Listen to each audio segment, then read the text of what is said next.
I'm super excited about today's guest. He is a 2002 graduate of Williamson College of the Trades, which was founded in 1888.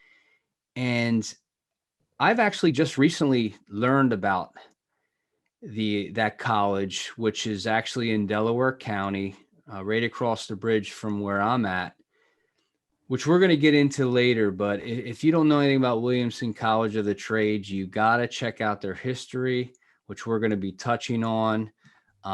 Very, very cool stuff. Sean Henderson, welcome to the show. Nick, thanks for having me, man. Appreciate it. Absolutely, man. And I kind of started you out from the beginning. Why did you decide to take the Williamson College of the Trades path? What steered you that way? Oh, kind of a mess up kid from Southwest Philly. You didn't have many options. It was Williamson or the Army. Actually, the Air Force was going to be the way I was going to go if I didn't get in. But no, I mean, for a school that was built for underprivileged youth of Philadelphia, it was a path that was presented to me my junior year at West Catholic. Mm-hmm. Never thought I'd go, but after a year after West, had a lot of family issues. Parents got divorced. Parents basically said, find a place to live. Ended up moving in with my now wife, with her and her mother, mm-hmm. working in electrostatic refinishing that first summer. And I got a phone call finally saying, hey, you've been accepted. You got 2 weeks to get here. And it was, I tell you, it was, a journey in my life that I can't say enough about the school and what it means to me and what it means to this industry in whole. Yeah. I mean, just the more and more I read about it and just, on the website, I mean, they have construction technology for carpentry and masonry. They have horticulture, which is, landscaping, turf management. They have machine tools technology.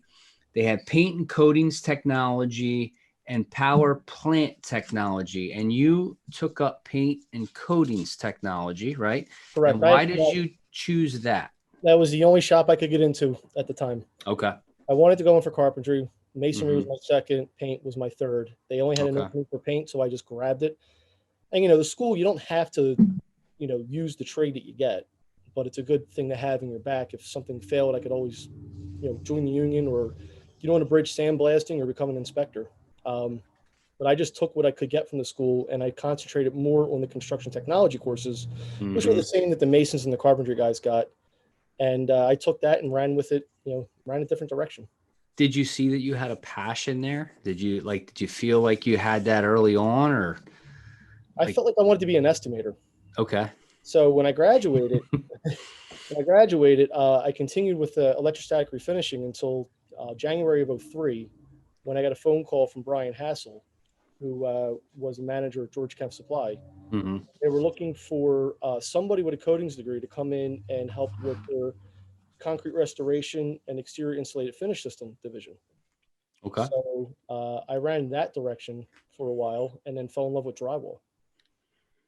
Didn't work out, for a couple of years. I left to become an estimator, which was what I thought my passion was. And after 4 months, I realized I'm not the kind of guy that can sit in an office all day looking at prints and typing. That's not my personality. Oh, I can feel you there, man.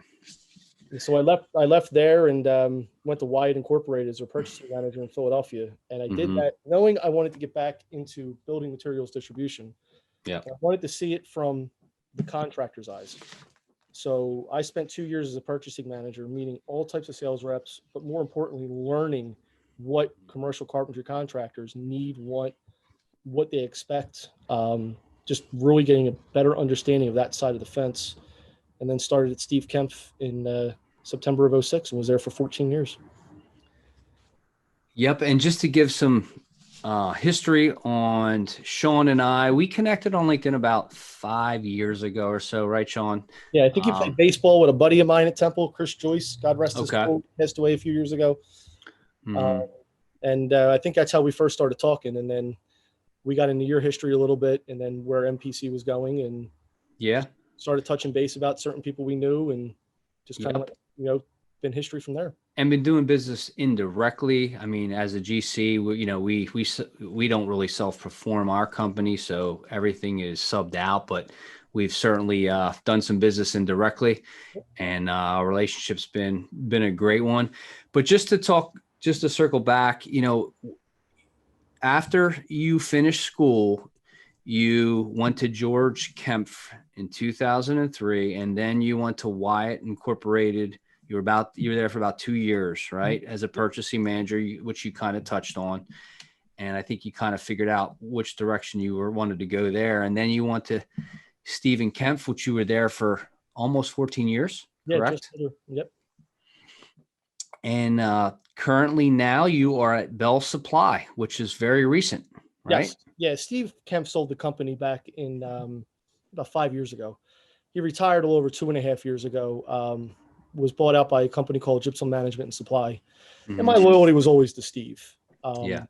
So I didn't see the upward mobility anymore when Steve left. So I just kind of looked at other options, and, a guy who was with Steve Kempf from day one came over here in January of last year.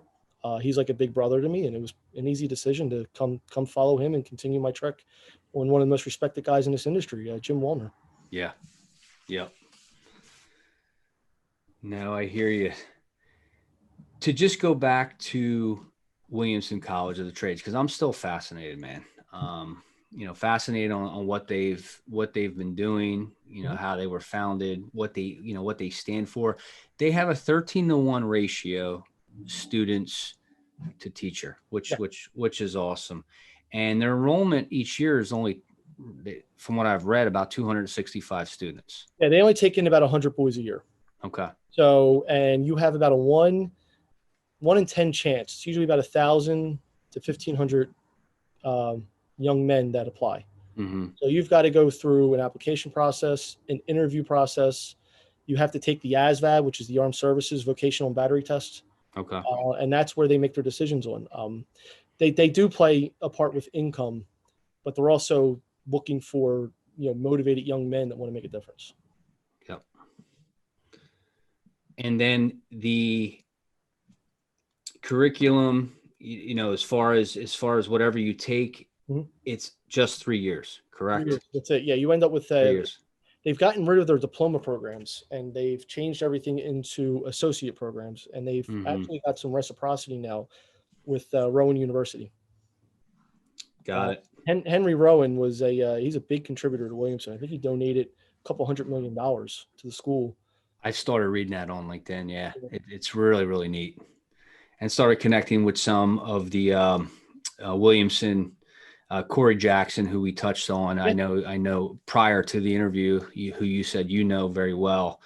I connected with him on LinkedIn, and I've talked to another young lady there, and it's just very, very neat what they're doing. And like I said, I didn't know too much about it 2 years ago, so it's very recent to me.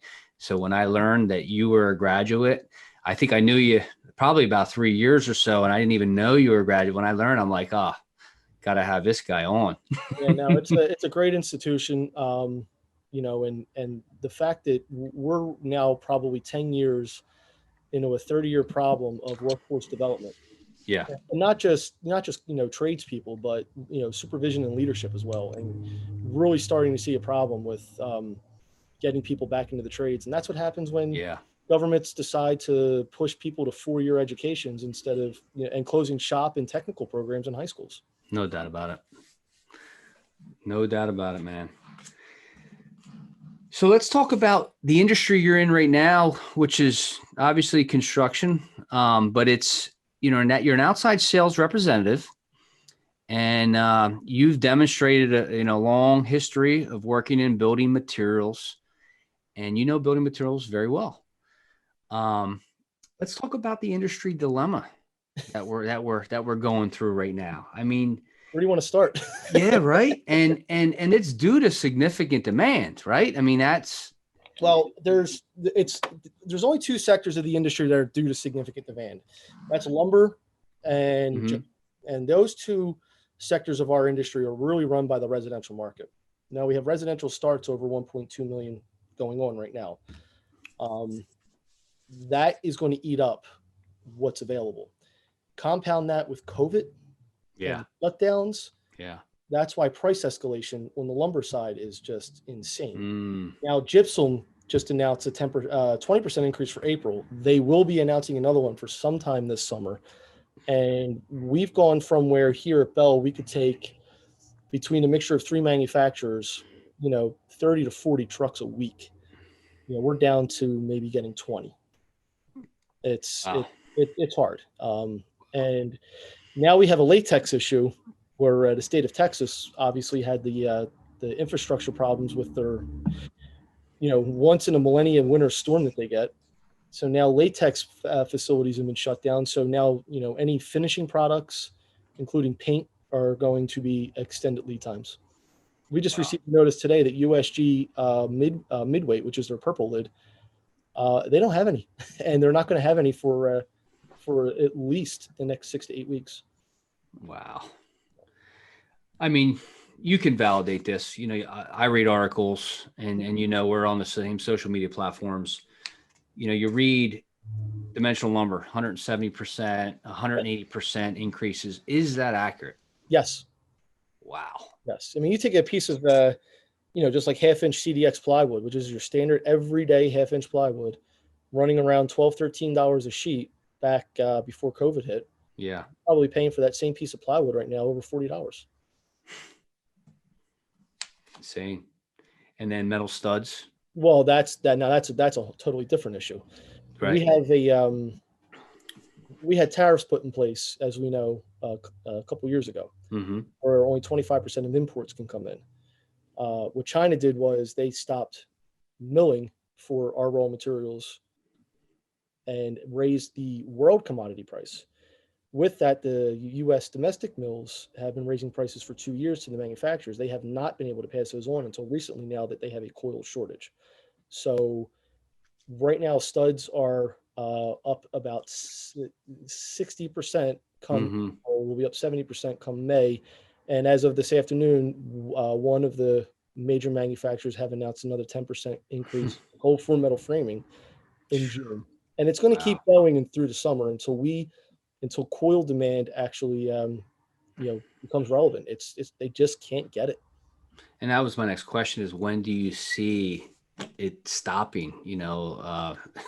When, is this just going to continue through the summer, through the end of the year? You believe? Yeah. I think right now it's not hard pressed to think that this is going to continue all through 2021. We're not going to see any de-escalation at a minimum until sometime in the fall. And that could even change if somehow the mills don't get up and running and get coil out. So you will relate that to gas prices increases? No, the gas prices increases are going to come mostly from the oil markets. I mean, you look at supply and demand, and we went through a year where nobody was traveling, nobody was working. Trains, buses. Once things started to open up, and now the warm weather's coming, you're going to start seeing the spikes in oil futures, and that's going to affect the pricing of polystyrenes, polylacerates, and anything based on the rigid insulation side. So you'll see those numbers starting to go up. Got it. And if you want to talk a little more about insulation, mineral wool, mineral fiber, whether it's you're doing an ACM system or a curtain wall system, mineral fiber right now is 150 days out. So anybody who's doing rain screen systems right now, you've got to be. People just got to be honest back to the owners. We're not going to be able to do this right now. And one thing I have a major problem with our architects anymore are, for some reason, are speccing mineral fiber inside cavities, inside your wall cavities. I think it's because they think it says fire rated, they need it, but you can get a 2-hour rating, 1-hour rating with simple, unfaced insulation. I'm telling customers now to start pushing back on that, start writing back. If your design criteria is based on a 1 or 2 hour rating, we don't need this. We just need regular unfaced. Yeah.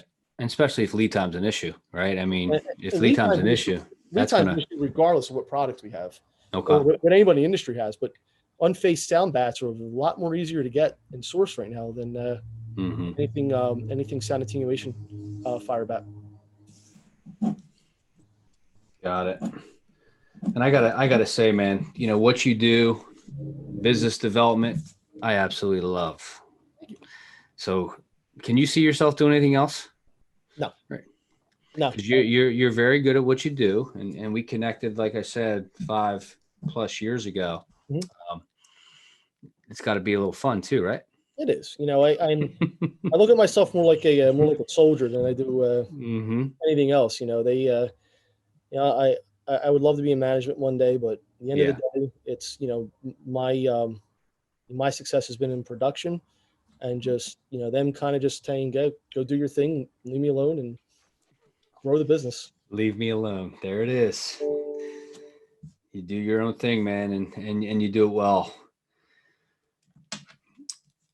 So, what are you working on now? Like, what projects would you? I know there's a couple big projects going on in Philly. I'd love you to talk about a few of them that you're supplying right now. We're involved right now in the Laurel, the Art House. Mm-hmm. We're currently chasing the Schuylkill Yards projects, Wexford Tower. There's some of the big ones, 2222 Market. Um, they're probably the largest jobs right now going on. We're involved in at least three of them, and hopefully to be involved in hopefully all of them. I'm very familiar with the Laurel. Yeah. And we've got a couple of mid-range projects as well. Residents of Bala Kinwood we're involved in. We're involved with the Piazza with Post Brothers. Mm-hmm. Multiple multifamily dwelling units, whether in Jersey or PA. So we're staying, yeah, we're not slam busy. We're staying steady. We're also involved in the Hamilton over 2100 Hamilton, which, excuse me, 1520 Hamilton, which is a Hamilton 2 with McDonald Building and Dale Construction. Okay. Awesome. What? How many stories is that? That Do you know off is the top of your head? 18 to 20. Yeah. Gotcha. More of a mid-rise. Yep. So outside of work, what are you passionate about? What are your hobbies? Golf. I know you like golf. If I can break that 24 handicap, I'd like it better, but that's just trying to Me find too. time to actually get out. I love golf. I love baseball, football. Mm-hmm. One of my favorite things to do is Sunday afternoon, go down to Citizens Bank Park and watch the boys, or take a customer during the week, go to dinner, Yeah. go to the game. It's something I've always enjoyed. Yeah. The playoff hockey's coming. That's always fun, regardless of who's playing. That is fun. Football. And this spring weather, man. Oh, it's gorgeous. Baseball weather. Doesn't it get you excited? Love it. Me too. I hope it stays. Well, with the inoculations picking up, and this pandemic finally starting to wind down a little bit. Hopefully sometime towards the later end of this year, we're in somewhat of normalcy where people can just go live their lives and safely. No, it's going to be a great summer. Probably one of the best summers that most people, have ever had and or will remember, just because of what we've been through. That last year. There's a lot of people that haven't left their house in a year. And then people are just itching to do something. Yes. Yeah, man. It means the shore's gonna be packed every weekend. Which shore do you go down to? Cape May and Wildwood mostly. Cape May. Yeah. Gotcha. So if you were to ask, if someone were to ask, that they want to get into construction, what if they were to ask you to get into construction, what would your advice be, to them on how to do so? Well, it would be what aspect of construction do you want to get into? What do you like? And then I would drive, if they're a young kid, I would absolutely drive them to a trade or technical school. Yeah. Just to get, you're not going to come out an expert, but you're going to come out with at least a working knowledge of what the industry is and what you're expected to do. Mm-hmm. Williamson's not putting out great mechanics. What they're teaching you is to be prepared. You get a basic knowledge of the industry. You get a basic knowledge of construction documents, the bid process, the legal process behind it, ethics. But they're really teaching you is, every day you're at 6:45, clean shaven, in a jacket and tie, with shoes have to be shined. Love it. Staying in attention with that flag going up. Mm-hmm. Then you go to breakfast, and then you have a half hour of a non-denominational chapel based on Judeo-Christian values. And then from there, whether, what year you are, you'll have 4 hours of either shop or classroom instruction. Morning, lunch, 4 hours of classroom or shop instruction in the afternoon. And it's changed since I've been there. Now you have to be part of some sort of activity. And that activity, whether, you're playing a collegiate level sport or you're part of some other on-campus activity. And they have, I think from 6:30 to 8 every night is when they have to do that. Then the freshman or anybody on academic probation has mandatory study hall from 8:30 to 10. Got it. There's no reason for any kid to come out of there not achieving, the highest grade point average possible for them, because you have nothing else to do. Yeah. When I was there, we were able to leave as juniors and seniors and go do side jobs. They've changed that. They don't let them leave the campus anymore. Love it. No, I absolutely love it. Do you keep in touch with a lot of people that you went to school there with? Some of them are some of my best friends. I bet. I made sure that after we graduated, about 5 years after we graduated, everybody kind of lost touch, and I didn't like that. So I started organizing a get-together. So the get-together started with a barbecue at my house to, hey, every year now we go to, right around Christmas. We got a guy we graduated with. He's actually a NACE level 3 inspector for Greenman Peterson up in Queens. So he's been on the Verrazano Bridge for 5 years. But we build it around him so he can drive 3.5 hours down, and the rest of the guys are local. So good stuff. Go out to a nice dinner and catch up. We try to get together sometime in the summer, and some of us get together on our own. Love it. No, I can relate, because I'm the one that initiates the old buddies, got to get back together again, I can certainly relate. Something you said that Williamson does, contract documents, drawings. Do you guys get into that pretty deep? Yeah. I had to do.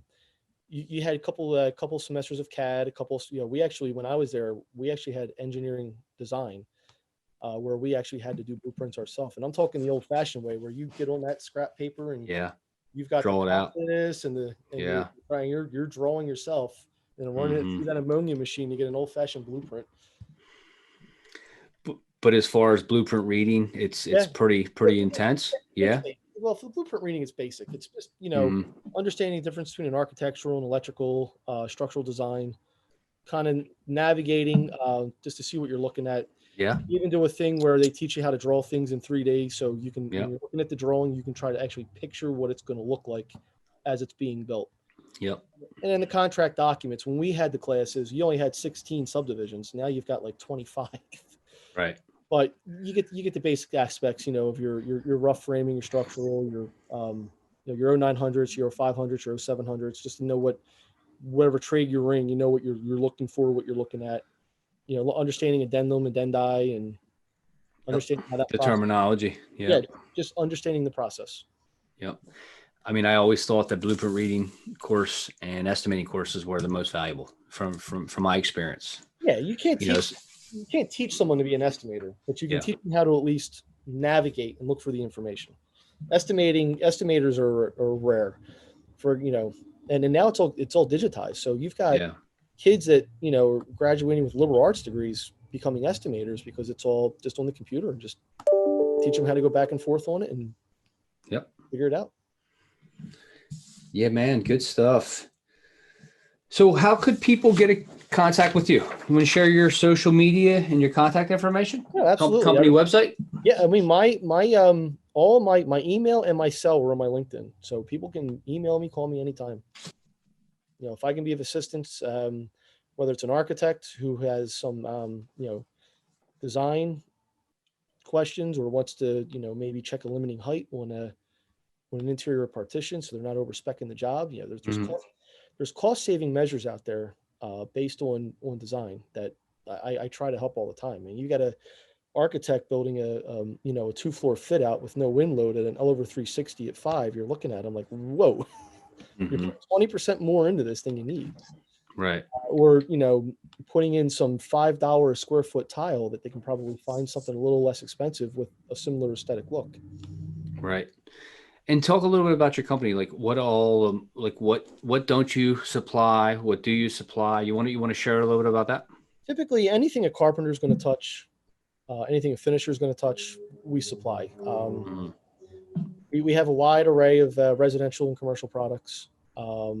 Anything from rough framing, cold form framing, engineered lumber, installations, ceilings, Mhm. finished products. We have it. Tools, fasteners. We're not a hardware store, so I might not have a wide array of nuts and bolts, but Yeah. anything anything you need for framing, anything you need for hanging, we're gonna have it. What's the website address? www.bellsupplyinc.com. Good And stuff. we also have a WBE company, Shore Supply, and Oh, with the women's with the way women's business enterprises are being yeah. more and more, we are signed on with an OEO in the city of Philadelphia, recognized by the state of New Jersey. So it's also something that's been coming into play big time the last couple of years. I love that. I'm actually looking to partner with the WB right now. In fact, we've come to terms and it's going to happen. Yeah, it's good stuff. I love it. Anything else you want to share, man? It's so awesome that we were able to connect. I know we've been talking about this for some time, and I had you on the docket. Yeah, We finally. What was it? We were at Naples having drinks about almost 2.5 months ago. No, sorry, it was right before the holidays. Yeah, it was a little longer now, right? Yeah. The way this last year's gone, from making the move from Kemp, now it's foggy, right? Is it foggy? It's foggy. It's just like, well, where did it go? Time frame, everything. Dude, I hear you. Now, the only thing I would want to say is, especially for general contractors like yourself, don't overpromise delivery dates with your customers, your clients. Yeah. Right, as of right now, you could, if it's a 16-week schedule, that could easily be a 25. Yeah. Turnover dates are going to be affected because it's not just what I do, whether it's lighting, electrical, finishes, everything has extended lead times. Trucking continues to be a major issue. Mm-hmm. Supply line disruption is very, very real.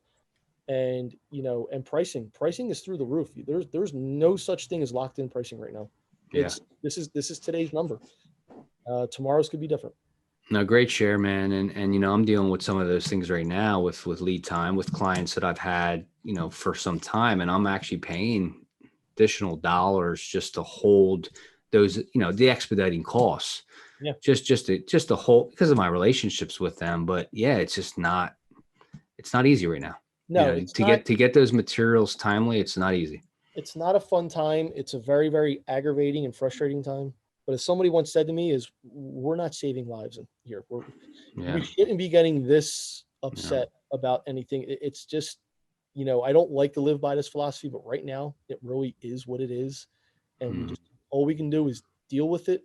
Manage it accordingly. Manage it and prepare people for it, because we're living in the inner circle of Murphy's Law right now in this industry. Because whatever can go wrong is going wrong. No, man, good stuff. I appreciate you being on. Yeah, thank you, man. And we'll have you back again soon. Thanks again, brother. Thank you. Appreciate it, Nick. Absolutely. Take care. Talk to you soon, buddy.